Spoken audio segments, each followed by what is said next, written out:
First and foremost, once you make a decision that is going to influence your partner in a negative way, and you actively know, regardless of the reason why you did it, if you actively know you're making a decision or you made a decision that's going to influence your partner in a negative way, you have to stand by that decision.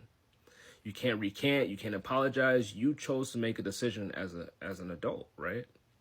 So with that being said, because you chose to make a decision, now the ball goes to the other person essentially, and they have to decide if they want to forgive you or if they don't want to forgive you, because they're not obligated to go either way. Just because they love you as a person, as a human being, doesn't mean that they can get through the fact or get past the fact that you intentionally hurt them by the decision that you decided to make, no matter if it was 3 years ago or no matter if it was yesterday. Now, understand that your partner might have told you, oh, I forgave you, I forgave you, I forgave you. And that might be them trying to convince themselves internally that they're able to move past whatever happened. But essentially, if they can't move past it after they've already tried, then what more can you expect? What more can you do in that situation?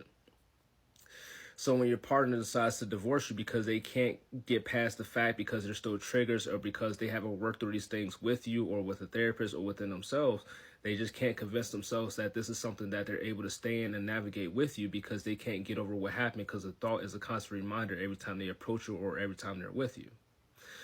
So when he decides to file for a divorce, it's understandable. You still loving him, that's understandable. But ultimately, multiple things can happen at the same time. What I mean by that is you can still love him, he can still love you, but he can't be with you because of what you did in the past.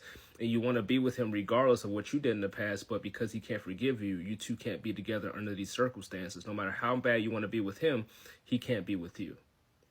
So it's understandable for you to feel that way. It's understandable for him to feel that way. But because he feels that way and because you feel that way, you two aren't going to be able to be together under these circumstances. That's what it looks like. That's what it feels like to me.